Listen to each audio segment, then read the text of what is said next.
What's going on, my good people? Good evening. Happy Friday. Happy Friday. I missed you all. Welcome to Cultivating Conversations, Season 3, Episode 22. Cultivating Conversations is a podcast. It is a platform where we have thought provoking dialogue about life, love, the pursuit of happiness, and everything in between. We talk about the hard topics. Um, and the purpose of cultivating conversations is to spark dialogue that you will continue long after the episode and our talk is over. Hopefully, a seed is planted because, in order for something to grow, a seed has to go into the ground, go into something, and be cultivated. So, I'm hoping that minds and hearts are cultivated, perhaps even convicted, never condemned, after our talk. So, welcome to season 22. Welcome to season 3, episode 22. I'm really excited about um this episode here because as always I pray and I ask God, like, what is it that I should talk about? I took 2 weeks off, 2 weeks that I really, really needed because April has just been so busy, but such a blessing. Just such a blessing. But when my body says, like, okay, you need to like relax a bit because I do have a lot on my plate, I have to listen to my body because I don't want to end up somewhere that I shouldn't be because I have work to do. So thank you all for allowing me to have the time that I needed to regroup. So tonight, we are going to be discussing toxic dating traits. Okay. Toxic dating traits. Why? Because the weather is, why do Black people say the weather is breaking? Like, what is that? Black people always say the weather is breaking, you know, like spring's about to bust through here, even though spring is playing, but we've had our touch of spring, right? So this is the season where, first of all, this is like the first full spring, full season that we actually have where we can be outside because last 2 years we were in a pandemic, right? And then the trees are blooming, the weather's starting to get nice, we can travel, outdoor venues are open, we can go out to eat, we can do all of these things, and this is the time where, you're likely to meet someone, right? Go out on a few dates. Maybe you are looking to be in a relationship, you're looking to get back out there. I'm just trying to help the people. I'm just trying to help the people because it can be quite tricky out here in these streets because there's a lot going on. There's a lot going on. As much as we've talked about healing and wholeness and getting therapy and things like that, the fact of the matter is everyone has not done it. There are people who are looking for whatever it is that they're looking for, and it is my life's goal for now. It is my hope that I can help as many people as possible, based on what I've learned, based on what I've seen. I am very big on making sure you are healed before you get out there and try to date, try to find a life partner, try to be found by a life partner, because the divorce rates are crazy. We've seen, on social media and in the news, marriages are falling apart. We've seen narcissism. We've seen people at their breaking point. We've seen so much. And, if you're in your 40s, if you're a little older, even if you're in your 30s, like, it's time out to be playing games and just out here just being dumb. Dumb. Yes, I said it. It's time out for it. And if you are coming out of a relationship, if you haven't been in one in a long time, if you've been hurt, if you've gone through some things, if you've done the hurting, this would be a good episode, because I'm going to walk through some toxic traits, because I want us to be able to see. I want us to be able to see who and what we are dealing with and getting into. I want us to be able to discern and not be so adamant on wanting to be in a relationship that we ignore red flags, that we just, settle for less than we deserve, just to say that we want to be with somebody because we're tired of being alone. Okay. And I am really, really big on that. I'm really big on that because I have seen the absolute ugliness of people when it comes to relationships. And I've been in vulnerable situations that I should not have ever been in. And I would not have been in if I did not realize where I was, and who I was dealing with, and what I was entertaining. Okay. Because one of the running themes, with dating and being single, is you're not responsible for who approaches you, but you are responsible for what you entertain. I'll say it again. You are not responsible for who approaches you, but you are responsible for what you entertain. Okay. So we're going to hit it, we're going to quit it. And let me just give this disclaimer. So, when I'm talking about these toxic traits, I would admonish you, and I know that's such a churchy word, but I would admonish you to point, hold the mirror up to yourself first, because it's very easy for us to point, yep, that was my ex, that was my ex, and he did this and she did that. I want you to look introspectively first, so that you make sure that you're not, or you do not become that person. And then make sure that you are with sober mind, so that when you do meet somebody and you begin dating, that you'll be able to see. Not that we got a flashlight looking, for people to mess up. I'm not saying that, because that in and of itself is toxic. But what I'm saying is that when you see it, you can recognize it, and you can gauge it, and you can test it. And if it's something that is not sitting well with you, especially if it's not sitting well in your spirit, then you can bow out gracefully, and you have every right to. Okay. The other disclaimer is that this list is not exhaustive, and it's not just about the man. So I'm a woman. So all of these I've experienced in men, sadly.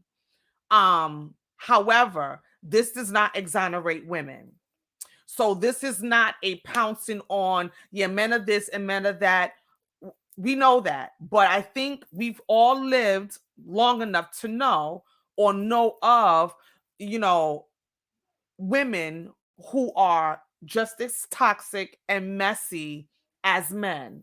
Okay. So it is an even playing field on today. This is not a bashing for men. This is if, because like I said, there are women that are messy. Okay, they are messy. They have messed men over, to where now men actually need counseling. There are men who have gone through spousal abuse, whether it's verbally, emotionally, even physically. It's not something that's talked about, because it's like, oh, be a man kind of thing. That's a whole nother segment. Okay, but I just wanted to give those two disclaimers before I start with these dating traits that we should look out for. Okay. Number one, dishonesty, right?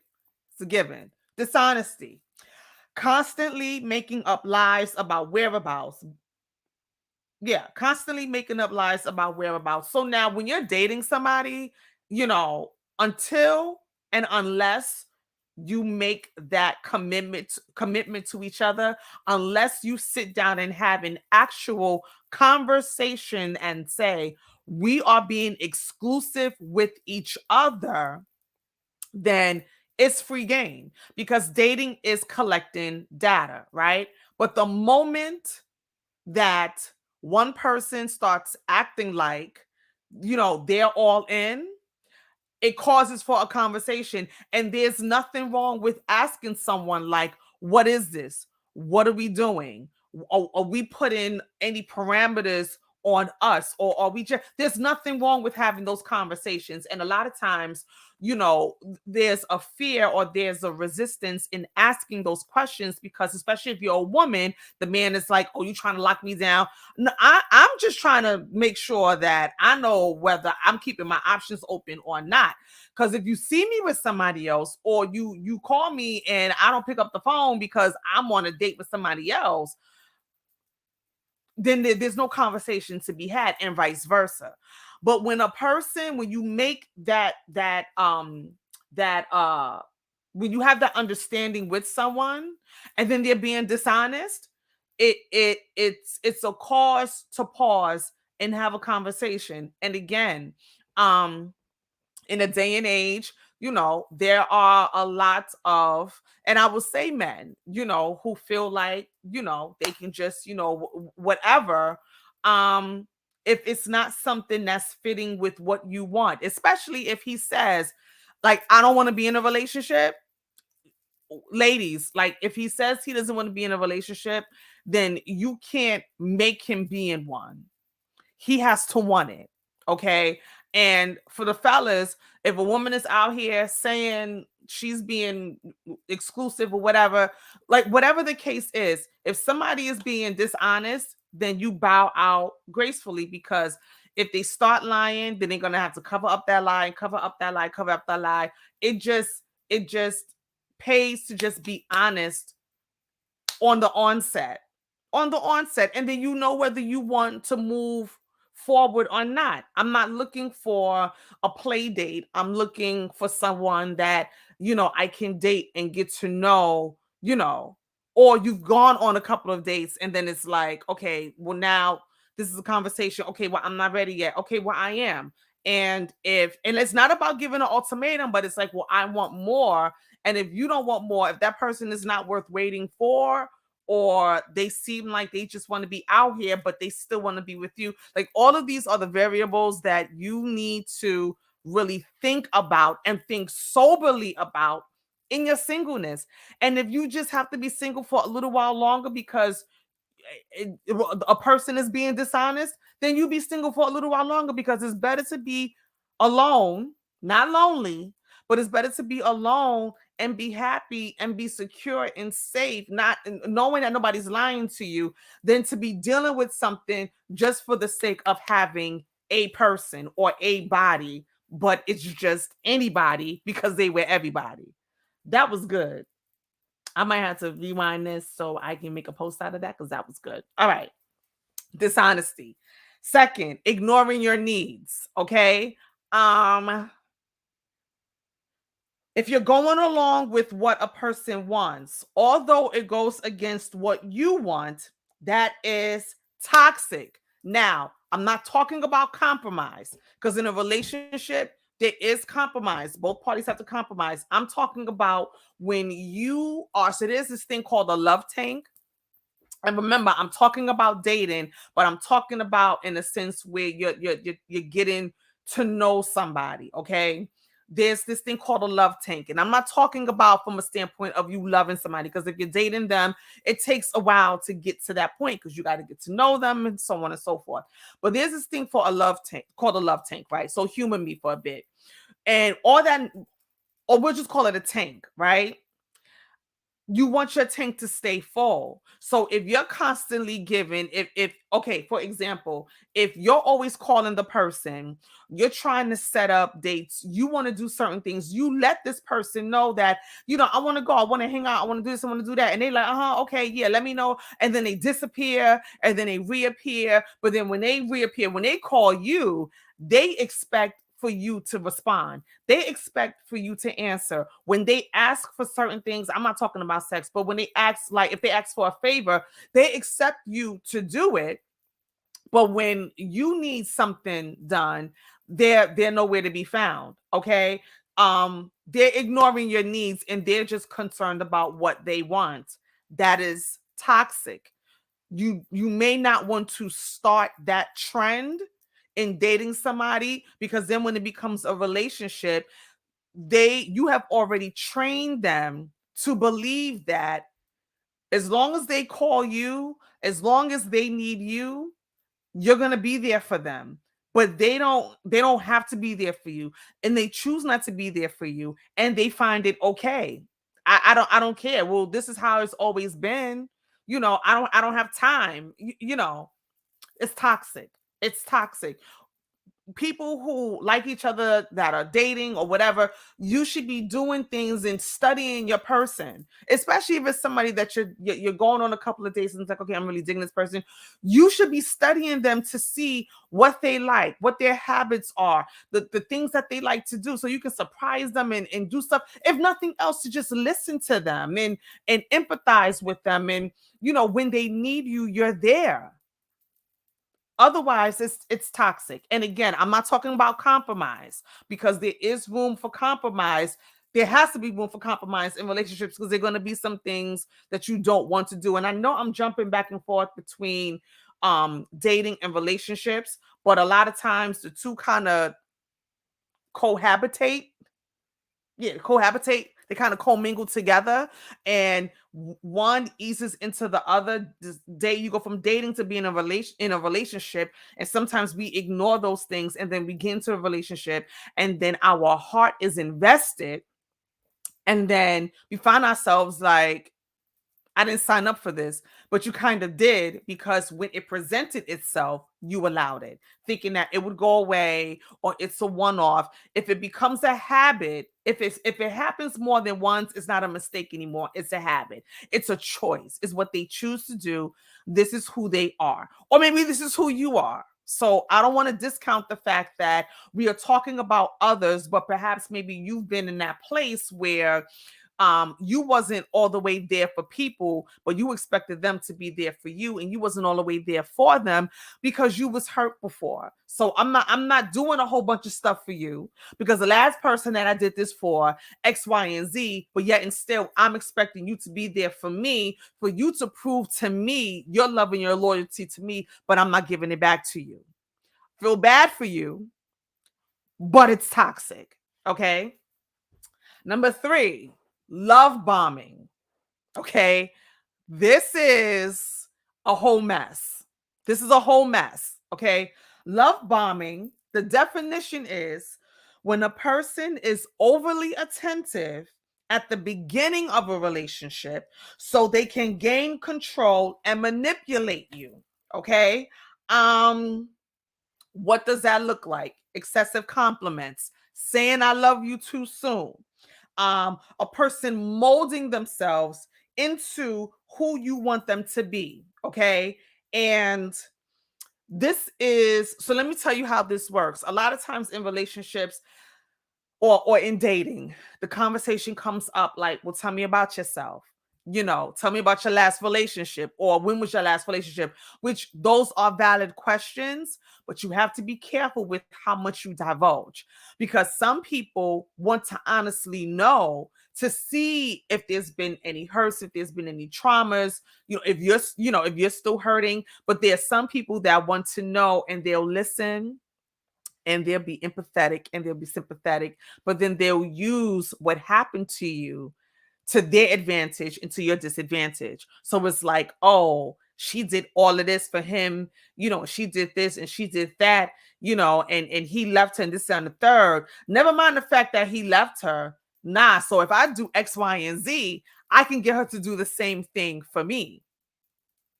Or a girl, or a woman is like, oh, he's been hurt, he buy his woman, or he bought his woman all of this stuff. Oh, well, if I play my cards right, I'll be able to get me a bag and some money and get my nails done and stuff like that. Because there's a lot of women that do that. Okay, that is love bombing. So they'll be everything that you need them to be really quick on the onset. It will almost be like a too good to be true kind of thing. Now, I don't want to mix that up with the scenarios where it is too good to be true, but it is. And I personally know people in amazing relationships that it is straight fairy tale. These are Black people. Like, I'm not talking about Lifetime movie stuff where it's like, oh, I moved to a new town and I left my family and my job, and then I was at a lake and then someone came. I'm talking about Black folk, okay, my age, who have met their life partners in the most obscure way and places. And it's a whole entire fairy tale and it's working. Okay. Nobody can tell me that it doesn't exist. I'm not talking about that. I'm talking about when it is too good to be true and you're doing the most. And you're doing the most because then a couple of months later, now you want to hit me with the headliner. You don't have a job. You married. Um, you trying to find somewhere to live because you ain't got nowhere to live because your last girlfriend kicked you out. Like, but because the person's emotions are so invested, now they're in this catch 22 where it's like, but I love him, but I see potential, but he did this, that, and the third. And again, you have to think soberly. Do you want to just be with this person and ignore all of those things? Or do you want to just cut your ties, count your losses, and wait until the right thing comes, and it's not somebody that's going to be a trickster or a joker trying to trick you into being with them. Okay. Also, um a person who's love bombing, they take you on a guilt trip for having boundaries. So when they do actually show themselves to be who they are, then when you call them out on it, then they you have boundaries. Like, no, I'm not doing this, I'm not doing that, like I'm not, like I can't. And then they disappear, quote unquote, teaching you a lesson. They're guilt tripping you. Oh, because you're not there for me, because you're not doing X, Y, and Z for me. And I thought we was this, that, and the third. No, no. That's love bombing. Now I'm trying to pull on your heartstrings because I laid it on thick in the beginning. And then month 3 or month 6, now I'm showing my true colors. And you should honor that, and you should be with me regardless of that, because I've showed you all of this wonderfulness. It was a lie. It was a lie. That's the cookie. It was a lie. It was a lie. It was a lie. Okay, so that's love bombing. Another toxic trait: when you feel like you're losing yourself, you're not sure of yourself. You're losing your self-esteem. Now, there are people that would venture to say that people who lose their self-esteem being with somebody never had self-esteem, and that's not true. That is not true at all. Not true at all. It is very likely for somebody to make you question your self-esteem because they no longer see you desirable. They they act on it, like a guy who would be with a girl and tell her what his type of woman is, but she's the opposite of that, but he continues to pursue her, and then she always questions herself in the back of her mind, like, but does he really like me? Because this, I am not his prototype, and he's told me what his prototype is, and then he'll like go further to talk to you, or she'll go further to talk to you about how, like, she likes a man with muscles, and you may be overweight, and then she's constantly talking to you like, I got to get you in the gym. I got to get you. It's almost like she's trying to change the fabric, and she's not trying to get you in the gym because she wants you to be healthy. She wants to get you in the gym so that you can fit her prototype, and your prototype and who you are is not who she desires, but yet she's with you. Then why are you with me? And it just causes just too much. It's just too much. It's just too much thought. It's just too much. You are worth waiting for the person that is going to see you for exactly who you are and love you exactly how you are. Now, I'm not talking about being sloppy and dirty and all of that stuff. I'm talking about the true essence of who you are. If I am not your, if I am not what you are attracted to, then we have nothing to talk about. And attraction is more than the physical, However, the physical is something that we see all the time. So to say that looks doesn't matter, um, it's not the whole truth, but it shouldn't be paramount. It shouldn't be paramount, like how, a lot of these guys are looking for these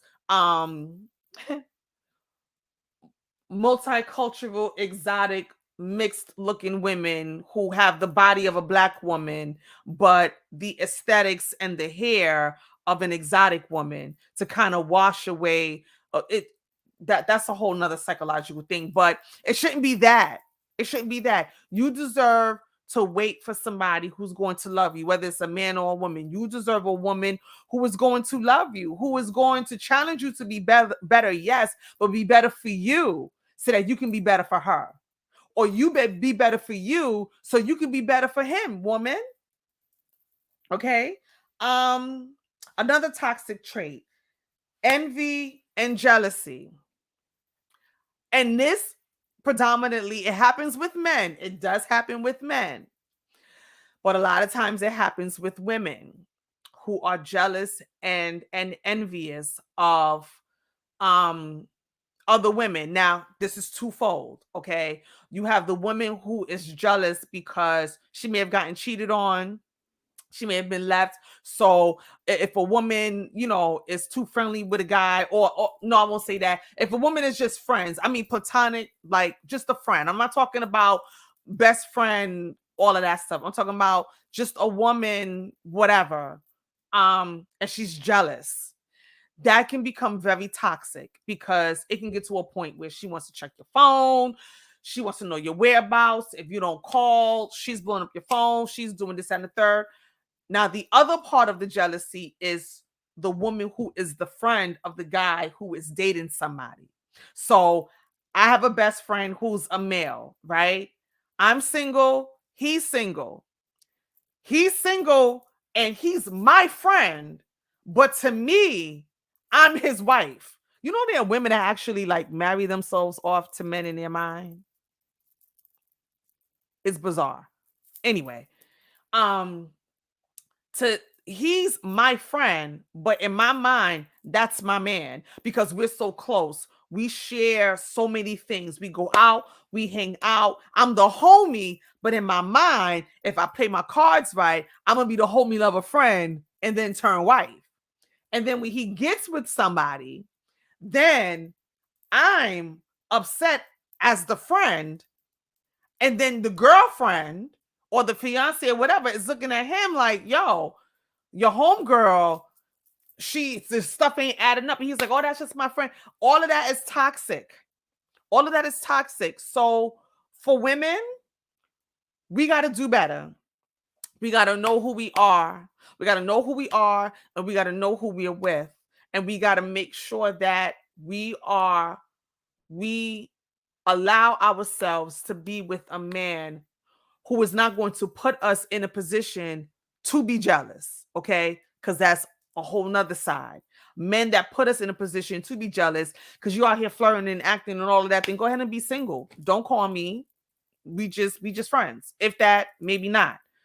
But then there are us who our own insecurities causes us to be jealous. Okay? Causes us to be jealous of things that don't even exist.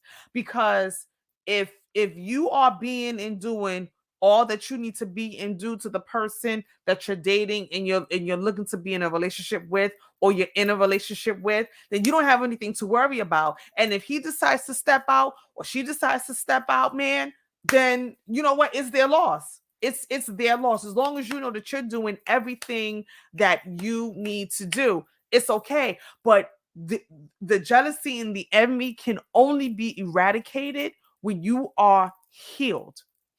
The jealousy and the envy in dating and relationships can only be eradicated when you are healed.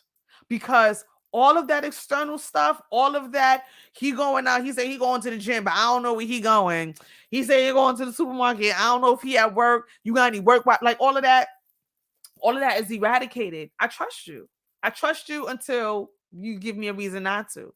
Once you give me a reason not to, and that's a whole nother story, B. It's a whole nother story. So, envy and jealousy. Another toxic trait, codependency. This is really big. Again, I believe there probably are men that do this, but there are a lot of women who do this, the codependency. I can't live without you. We again, because we marry ourselves off. He says, you sneeze, I'm not gonna point. I sneeze. He say, God bless you. That's my husband. Now I'm running and telling everybody that that's my husband. We done been on one date, spoke twice. That's gonna be my husband. And dare I say, and I'm gonna touch it and then I'm gonna leave it alone. But this is more so toxic church culture. I said it. And I meant what I said, and I said what I said. It's toxic church culture, the codependency, the insatiable need to be in a relationship and to be married, and then the the danger of the codependency is not having independence of your own, because you can be in a relationship and be independent. You can be in a marriage and be independent. Yes, the two become one, but it's two, and I'm not getting into marriage, but it's two complete people coming to complement each other. So that doesn't mean that every waking moment I'm with you and I'm not doing nothing unless I do it with my husband, unless I do it with my wife. I'm not doing anything until I have a husband or wife, which is incredibly sad. I won't say it's toxic, but it is sad because you take a good portion of your life and you do nothing. You don't travel, you don't go see stuff, you don't explore, you have no culture, waiting until you're with somebody. Or I know I'm jumping around, or you um want to be married so bad when you're young, and then you haven't lived. You haven't lived to see things. And yes, you can see things with your spouse, but there is just something about building that rapport with yourself, building the rapport with yourself. When you walk, when you're dating somebody, you have something to talk about, you have something to share with that person. Have you traveled? Yes. Have you been here? Yes, I've been here. Have you been here? You know, and you can have these conversations so that if you get to that point where you become serious, now you can take the total of your experiences and create new ones together. There's too many things to do in the world to think that you're going to do everything before you get married or get in a relationship, that you got to wait until we will die having not seen every inch of the earth, having not tasted every cuisine, having not read every book. Like this, there's so much for us to do. So that codependency is very, very important. It's toxic. So men, whoever the men are that's going to watch this, if there's a woman who feels like she can't do anything without you, or she doesn't want to, you may have a woman that's clingy. Ladies, if there's a man who can't let you out of his sight, that's a problem. He should have some homies, go play some basketball, flag football, shoot some pool, do something. Do something, because a lot of times I know couples, you know, they have their separate friends, they go away and all of that stuff, and then they go away with their friends and they can trust each other. They can trust each other. And that goes back to the jealousy and the envy. When you can trust your spouse, when you can trust the person that you're with, you can trust that you can actually live your life and allow that person to live their life while you're building a life together. And a lot of times we don't trust our spouses, not because, or not our spouses, let's just say we don't, well, that too, but we don't trust the people that we're in relationship with, or we start dating exclusively because of the past hurt. Because I always say, whatever you do not handle in your singleness will show up in your relationships and marriage. Period. I've been saying this forever. Forever. Divorce, when it comes to marriage, divorce is not a married problem. It's a single problem because nine times out of 10, the grievances and the transgressions that happen in a marriage that causes the divorce is something that is tied to something that was not dealt with in singleness. For example, finances. Do you know how to handle your finances by yourself? Why while you're by yourself? Or are you an emotional spender? So now when you get with somebody or you're dating somebody or whatever, now you borrowing money, you doing whatever because you have not gotten a grip. And then you get married and now there's financial issues because you don't know how to save, you're reckless with your money, whatever. That's just one example.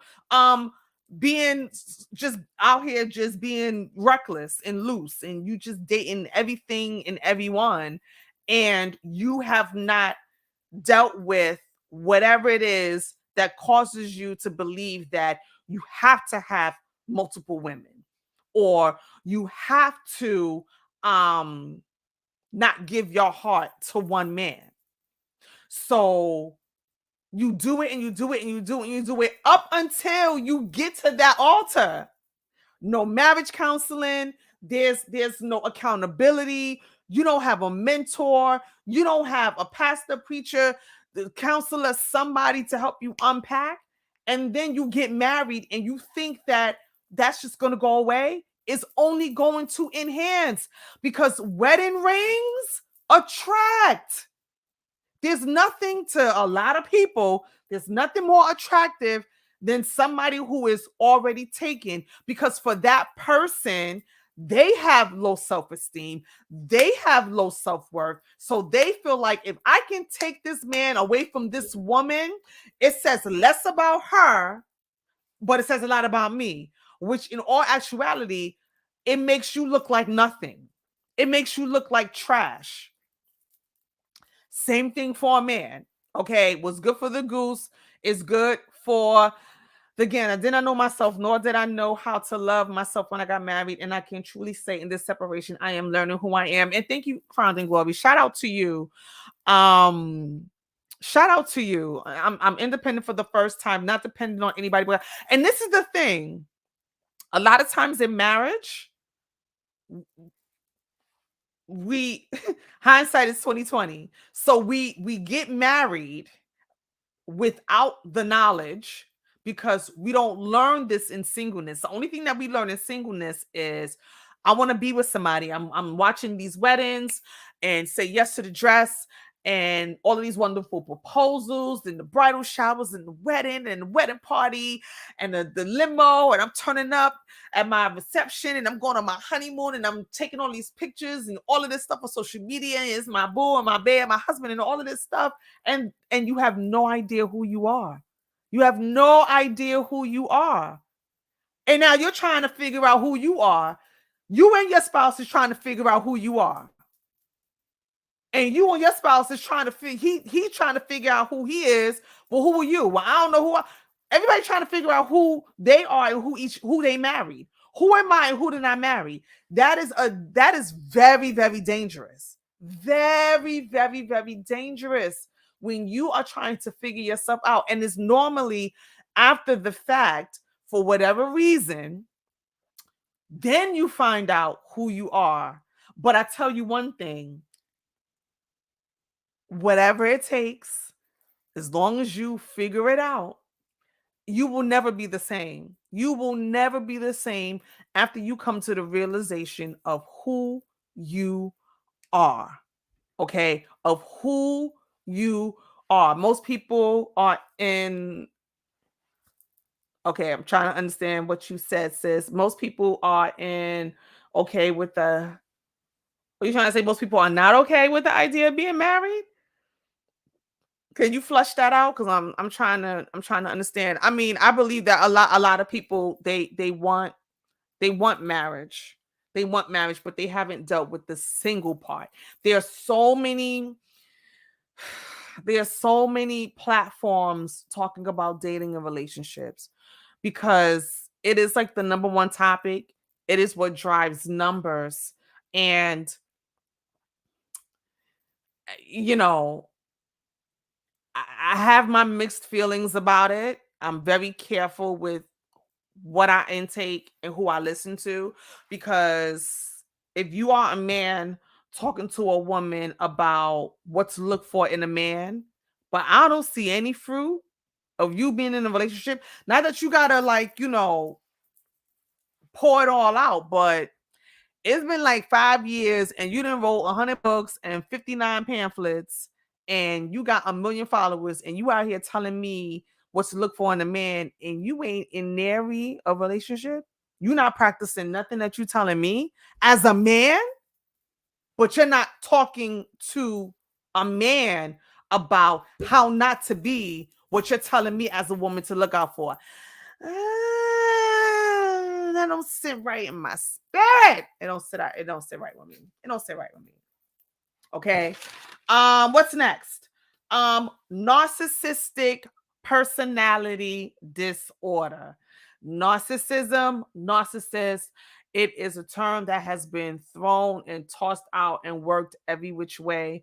But I think it is because we have we didn't know what to put to the behaviors of people in relationships. People that we've been in relationships with, we didn't know what to put, what we didn't know what to entitle it, but we knew it was something, right?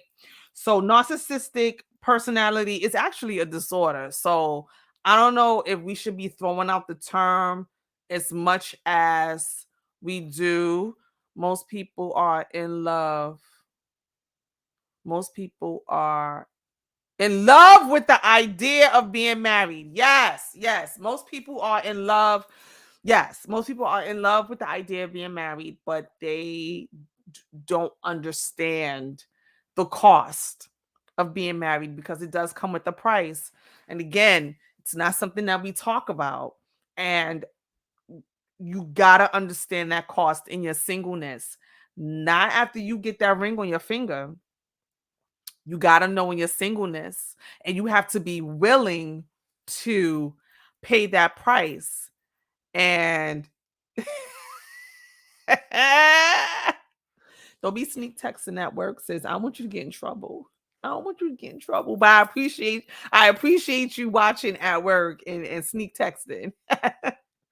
Yeah, people love the idea. People love the idea, and it's such a big problem, because then once you get into it, you like, oh, this is not, just bed and roses and sex and stilettos and chocolate covered strawberries and dates and swinging from chandeliers and throwing it back.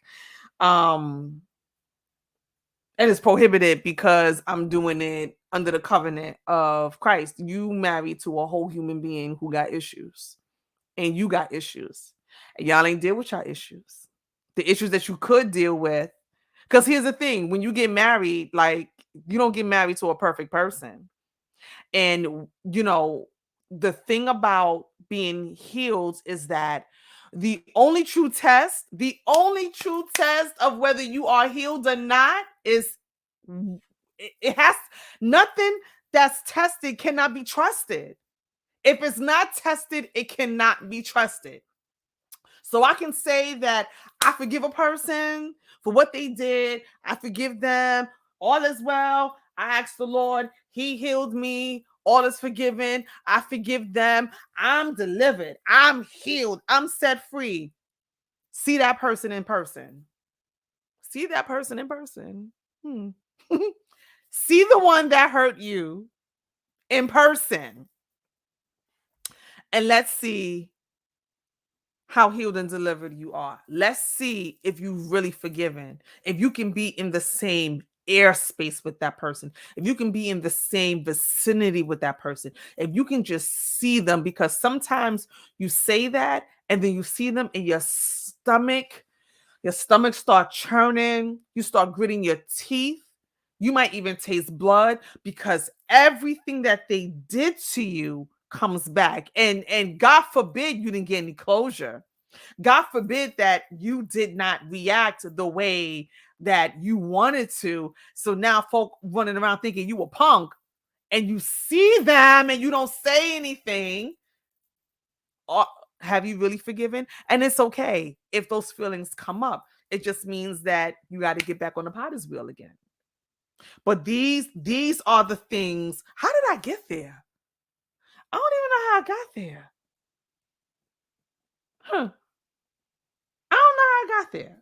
Let me get back on track because I was talking, okay. I was talking about people being okay with the idea of being married and for the forgiveness piece and how you need to work on those things before you get married. Thank you, Lord. Because I was like, how did I get anyway?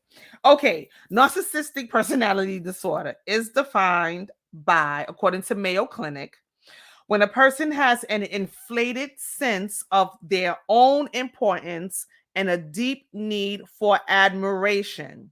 A narcissistic person seems entitled. I deserve for you to cater to me. I'm the prize. I'm I, you I am blessing you with my presence. I'm gracing you with my presence. You should be you should be happy, enthralled at the fact that out of all of the women that I could be with, that I'm here with you. Out of all of the men that's in my DMs, that I'm here with you. You should be what? Not a narcissist is not empathetic to your needs. They don't pay attention. They are manipulative and they can't deal with feedback. So you want to talk to them about their behavior, how it's making you feel, and they ain't even trying to hear you. They ain't trying to hear you.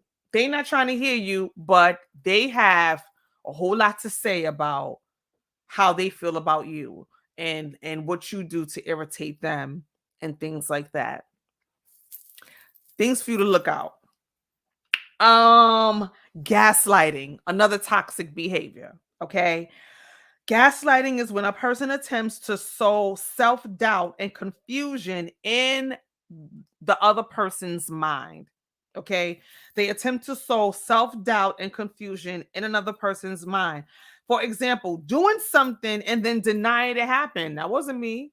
I wasn't there. What did I heard somebody say? What is the term I heard somebody say? Plausible deniability. Plausible deniability. And I don't remember what it is, but I believe it's talking about. I'm gonna look it up right now so I can say it right because I won't get into see I said it. The phones be listening. Plausible deniability, the ability of people, typically senior officials in a formal or informal chain of command, to deny knowledge of or responsibility for any damnable actions committed by members of their organizational hierarchy. So I feel like um this is like a technical term, but it can still be used. It's basically a person denying I didn't do it. Like you didn't see me do it, or I'm gonna make you think that you didn't see me do it. Um, and then they'll use terms like that never happened. It really wasn't that serious. It's not what you thought. You're too sensitive. Why are you being so sensitive? Why are you being so possessive? Like, what's wrong with you? You're crazy. Like, you crazy, right? 9 times out of 10, when somebody says you're crazy, you're not crazy. They just got caught. You're not crazy. Um, and then I'm sorry you think I hurt you. I'm not saying that I did. I'm not admitting that I did. But because you said I hurt you, I'm sorry that that's what you think.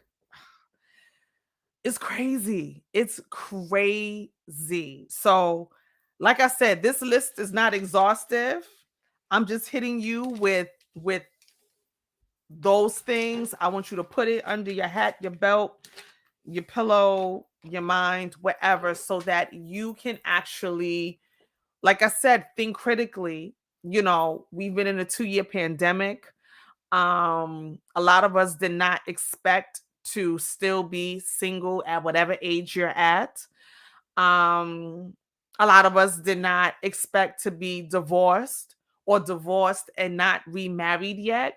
And the heart, which the Bible says is deceitfully wicked above all, who can know it, it can deceive you. Your emotions can deceive you and make you think that something is right when it doesn't feel right. Um So we have to make sure that we are sober minded.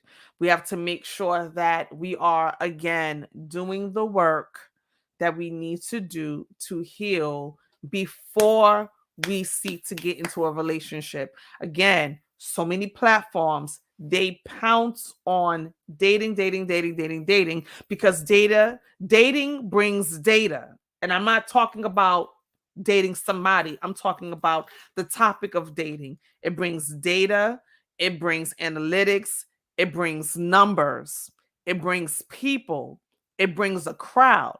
Everyone wants to talk about dating, nobody wants to talk about healing. And that's a problem, because dating is not going to heal you. Having somebody confess their undying love to you is not going to heal you. A ring is not going to heal you. 2 rings and a certificate, a license, is not going to heal you. Sex for sure is not going to heal you. I know Marvin Gaye talked about sexual healing. And yes, there's a place for it, but it is not your trauma. It is not the hurt. It's not the things that you need to be healed and set free from. It's only going to enhance, because the sad part about it is that the sad part about it is that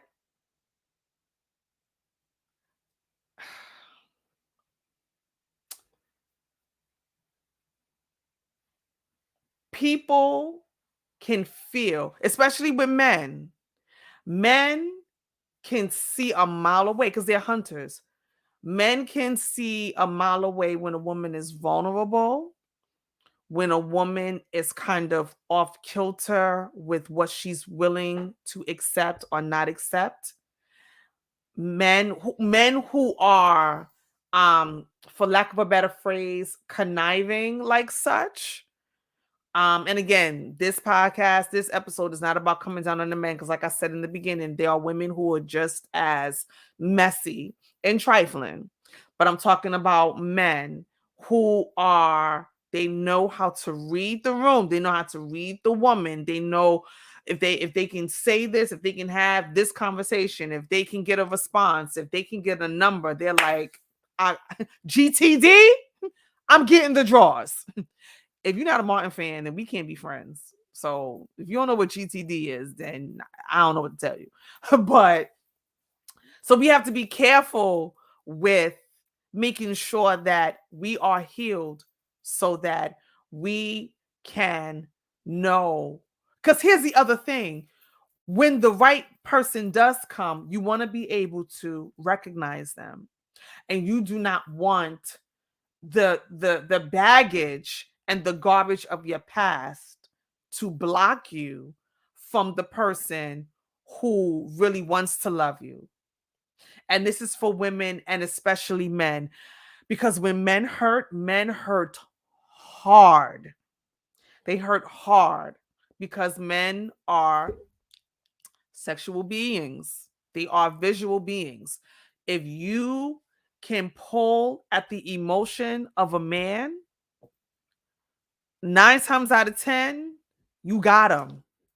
If you can tap into a man's emotions, that is why a lot of affairs start, because men, and it's not right, and with men and women, because the person that they are cheating with, and this might be a trigger, so I'm gonna say this piece and I'm gonna leave it alone, but you may want to walk away because I don't want to trigger anybody.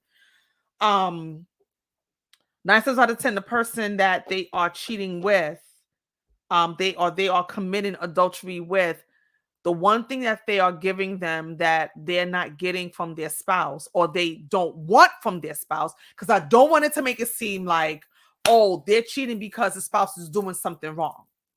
Because a lot of times That's not the case. Their spouses, they do everything that they need to do, and the person just chooses to go and do whatever they want, and has nothing to do with their spouse, has nothing to do with the person that's at home. It's because they are broken somewhere, where now they are creating a breach in their covenant. But a lot of times it's because they either don't have the intimacy, the intimacy, not talking about sex, but talking about if a man comes home and he can be vulnerable with his wife, but now he got a work wife, or he has a friend that he can talk to. And if you talk to somebody long enough and you do not watch yourself, you will end up in developing feelings that you have no business developing. Have no business. You need to take that to your spouse. But a lot of times people don't know how to get out of that, and it just creates a mess. It just creates a mess. So you want to be able to be healed so that you can recognize that person that is sent to love you, and not make a shipwreck of somebody that was there to love you, but you mistreated them and pushed them away. Again, not saying that it's right, but I am saying it happens. What you just realized, Crown and Glory, I've never dated. I've always jumped into relationships, entanglements, and attached myself to men. Yeah, yeah, because we are not taught about dating. We jump into the relationship, or we're taught to just get into the relationship because relationship equals marriage. In the church, a lot of churches, a lot of people say they don't believe in dating. They don't believe in dating. And this is why you have that toxic church culture that as soon as you say, God bless you, because I sneeze, that's my husband, get the dress, get the champagne or sparkling cider. I'm going to get fitted for my dress. And you don't know this man's last name, his family, you don't know nothing, but you know that that's your husband. Because we jump right into it. We don't become friends. We don't cultivate a friendship. We don't get to know people to see. Because again, dating is collecting data. Dating is collecting data, and dating does not equate I'm in a relationship and I'm sleeping with you. And that's the problem. I think it was TD Jakes that said we don't know how to date because we can't date without sleeping with somebody. And when you're getting to know somebody, you should just be getting to know them. The outward parts doesn't have to be the inward part.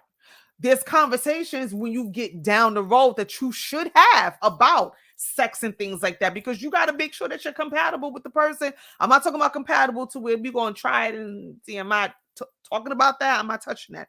I'm talking about conversation. Okay. So yeah, we don't date.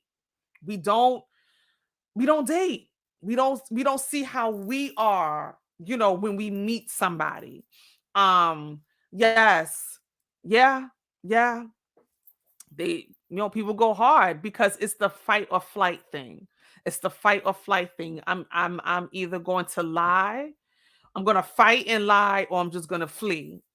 So it's a hard thing. It's an ugly thing. All right. I got less than a minute and a half. So that's what I have for tonight. I could have gone on with different scenarios, but like I said in the beginning of the podcast, one, this was not about pointing fingers at exes or your past. This was about you looking introspectively first, because these could very well be your traits. Okay.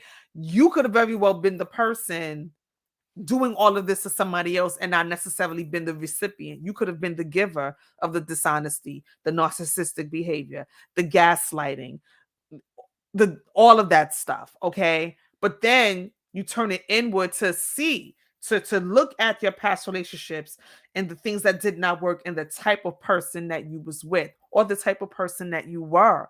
It's very imperative for us to look back, and it's not to look back to embarrass us. It's not to look back to lament on what we did or what we allowed. It is a learning experience. If you do not confront the past, It's going to be hard for you to live and move in the present and have a future when it comes to relationships. As hard as it is something that you should revisit when you are strong enough to do it. But you need to get strong enough to the point where you do revisit it, because you don't want to make the same mistake again. That's what I had to do. And it was hard. It was hard sitting with myself, going through the Rolodex of the mistakes that I made, the errors that I made, the red flags that I ignored, the stuff that I allowed, the stuff that I caused. It's hard, but I'm the better for it. I'm the better for it. So now I know what to look for, and I know what to walk away from. And I have absolutely no problem walking away from it. Okay. So if you are in a place where you are single, or you're single again, which means you are divorced. If you didn't know, I wrote a book, and the book is called Singlish.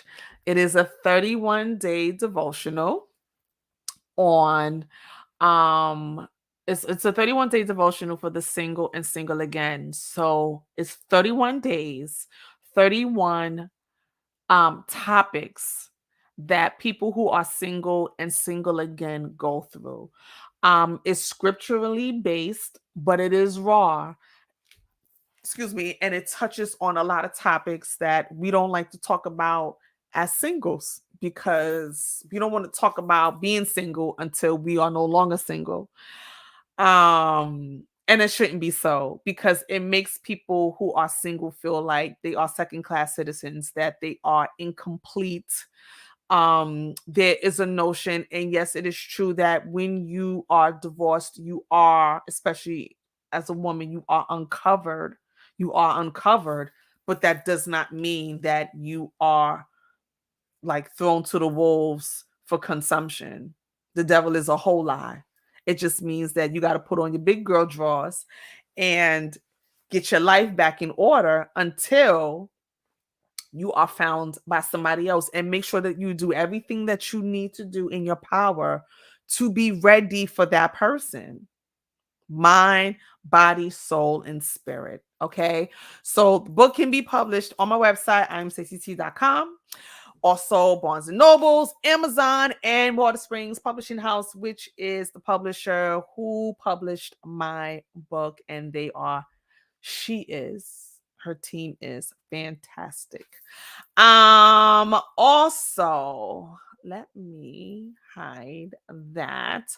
Also, tomorrow, April 23rd, I'm going to be at Predestined for Purpose Ministries. Shout out to Lauren Morris and to her pastor, overseer Monique Ross. Yes, I got her name right. Their women's department, they are having a one-day event called Women Taking Care of Women Looking Good from the Inside Out. So I'm going to be with two other dynamic speakers. One is a celebrity stylist, and she's going to be talking about fashion and church, fashion and kingdom, and how the two do collide and mesh together. There's also a trichologist who's going to talk about all things hair.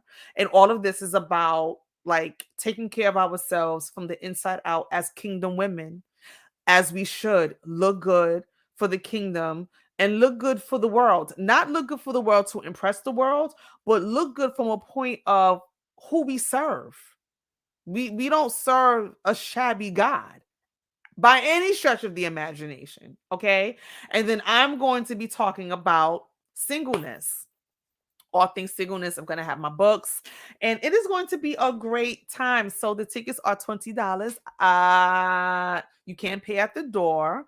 But I know that I think the last time to purchase was on the 20th, but you can pay at the door. So if you're not doing anything tomorrow between 11 and 3 p.m., you can feel free to come up to Yonkers and meet me, and let's kick it and schmooze and let's have a good time with some kingdom women talking about the things that we need to talk about. for ourselves. And then Saturday, April the 30th, I am super excited about this event. I am going live on Instagram. I am having a whole chat with this amazing organization called Mocha Girls Read. So it's an organization of Black women who love to read all types of genres of books. So a team over at Spider Incorporated or Spider LLC, Aaron LaRock and his team, they made this happen, and I'm super excited for them. Well, I'm super excited. Yeah, I am excited for them because they made it happen. But I'm excited for me, and I'm excited for this event that's happening on IG Live, 4 p.m. Eastern Standard Time on my page. I am Stacy underscore T or dot. I'll put it in the chat. I don't remember. It's been a long day. It's been a long month. And then lastly, there's only 3 episodes left to season 25. I'm tired. There's only 3 episodes left to season 20. There's only 3 episodes left to season 3. Okay. I do 25 episodes a season. That's my cutoff so that I can regroup, see what works, see what didn't, plan for the next season, season number 4. And I'm just excited about the fact that I have been consistent with this. I have been consistent with this during times where I was tired and I just did not feel like doing it. But I was consistent because this is something that I really, really have a desire to do. And the feedback that I have received from so many people with different topics and things like that, and how they were blessed, and whether they were blessed just initially, or whether they took a come to Jesus moment, they sought out counseling. And speaking of that, let me just say that with everything that I talked about tonight, okay, I know I added a little bit of humor and I had examples and things like that, but I don't want you to take for granted the fact that there is a lot of trauma that can happen as a result of the loss of relationships, and especially marriage. Okay, there are things that happen in marriages and things like that that can absolutely devastate and cripple a person because it hurts. Okay, it hurts. So if you've dealt with gaslighting, if you've dealt with a narcissist, if you've dealt with um um infidelity, if you've dealt with um what's the word that I'm looking for, Lord? Betrayal. If you've dealt with those things, in addition to my book, I would admonish you to please, please, please, please, please, please seek therapy. I know that was another buzzword, but it was a good buzzword, and we talked a lot about it during the pandemic. I don't want us to lose that flair. I don't want us to lose that point. Talk to somebody. Talk to somebody that understands and is healed, and especially talk to somebody who has the credentials to be able to help you. Now, just because they have the credentials does not mean that they're able to help you. You have to have some type of synergy with your therapist. There has to be a trusting where you are comfortable enough to completely disrobe yourself and show your nakedness and your hurts and your wounds and all of that, and know that it's falling on good ground, and the person that is sitting across from you that is being paid to listen to you is going to give you the tools that you need to come out of whatever rut, hole, dark place that you're in, so that you can be healed. Okay, so definitely seek healing, seek therapy. Please. I'm telling you, because I am so over broken relationships and broken marriage. I am over men who are messing over women because of daddy issues and because they weren't taught how to be a man, and there are grown males out here perpetrating a fraud and messing over women. And I'm tired of women who have mommy issues and wasn't taught how to love a man correctly. And now you have absolutely devastated a man who was good, who wanted to be good to you. And now he is a monster, which there's some ownership to that too, because we don't have to be that, but that's who we choose to be because of the trauma, because we don't get hurt. And now he's out here hurting women. And it's just a vicious cycle that we go. I'm tired of it. I'm tired of it. And I know that it's not going to be everybody. And I know that there are people that feel like they are fine and they don't need any help. They got all of the answers and all of that stuff. But if we who are willing to do the heart, HEART work, and the hard, HARD work to be healed, then we won't tolerate the behaviors of those who are not healed just for the sake of, I'm tired of being by myself. I'm tired of everybody getting married except for me. I'm tired of not showing up on social media with pictures. I'm tired of not having a ring. I'm tired of not having somebody to lay next to at night. I'm tired of not being with somebody. I'm tired. Like, we won't deal with that. That we will live, get a puppy, get our passport, take our trips, live our lives until the right person comes along, and then leave the wrong ones out for them to fend for themselves until they have the courage to get the help that they need so that they can be better people. Because as long as we keep tolerating them, then they're going to feel like it's okay, male or female. Like I said, I'm not just talking about men, I'm talking about women too. And I'm making sure that I'm right every day. Every day I'm making sure. I'm not going to tell you all that I do, but trust and believe I'm in such a sweet place right now that I'm doing the work that I need to do to prepare for whatever and whomever. Okay? Cuz it can be whatever. Wait, what? I'm assigning you. I'm gonna call you tomorrow, sis. I'm gonna call you tomorrow because we haven't spoken and I miss you. I miss you. We haven't spoken. But anyway, I'm gonna get off this because I have a paper to write and I have notes to get ready for tomorrow. So I hope that you found this helpful. If there's anybody that you know that is single again, and they, need help, you don't have to tag them under here in the comments. You don't have to tag them because it might be too much, might be embarrassing. You can inbox them. And if you are that person that you are going through some things, I always say it, and you feel like you don't have anybody to navigate this space that you're in because there's not a lot of people who have been through it, or there are a lot of people that have been through it that are not healed and cannot help you. I do not claim to have all of the answers. I don't claim to know everything. I don't claim to know much, but I do know what I've experienced. And nobody can take that away from me. And I know the steps that I took to heal. If I was not healed, this book is thick. Okay.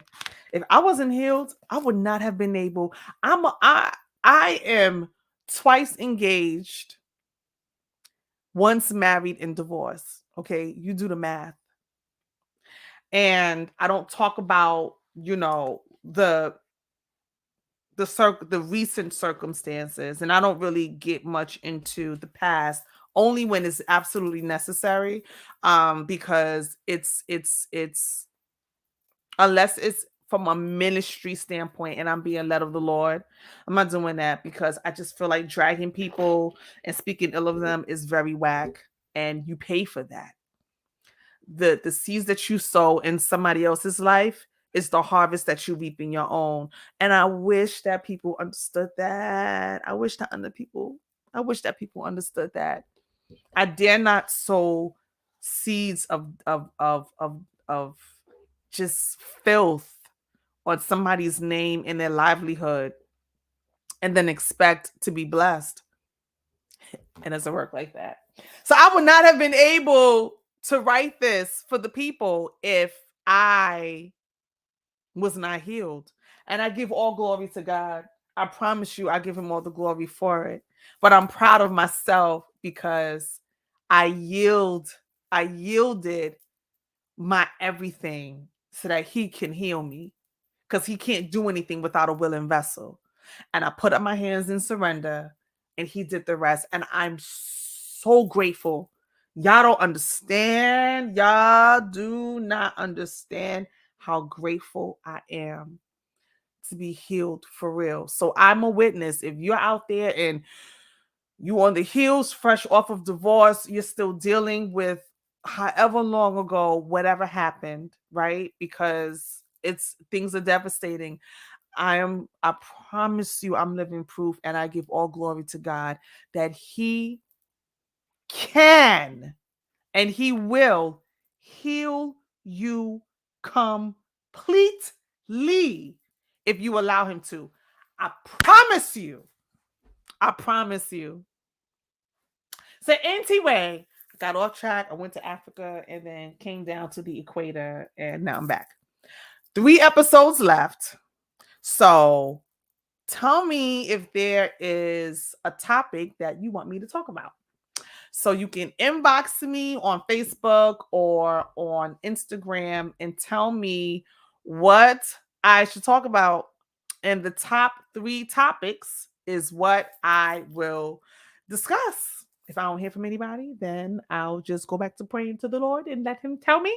But if you have something that you want to discuss, let me know. Let me know. So, yeah, happy belated Resurrection Sunday and Good Friday and Passover and all of the other holidays. Um Happy spring. I feel like I haven't seen y'all since spring. Happy Friday. Have a great weekend. Make sure that you stay safe. You stay safe. Um Wear a mask or not, be safe, drink your water, mind your business, mind the business that pays you. That's what I'm doing. And it's great. It's great. And let's love each other. Let's check up on one another, check up on your strong friends, check up on the ones that you haven't heard from in a while. Just make sure that we are okay. All right. I love you guys, and I will see you next week. Bye.